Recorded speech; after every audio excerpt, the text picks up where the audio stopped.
Aksa Tufanı harekatında nasıl bir hezimete uğratıldıklarını gördüler. Dolayısıyla karşımızda aslında kağıttan bir kaplan var.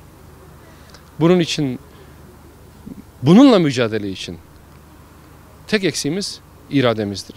Bu iradeyi oluşturduğumuz takdirde ben inanıyorum ki bugün Siyonist rejim kaçacak delik arayacaktır.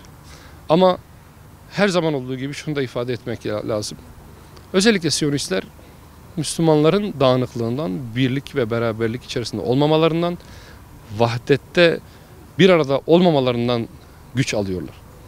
Ve Müslümanlar dağınık olduğu sürece Şiisiyle, Sünnisiyle, Arabıyla, Farsıyla, Türküyle, Kürdüyle, Doğulusuyla, Batılısıyla bütün Müslümanların yegane ortak paydası bugün itibariyle Mescid-i Aksa'dır.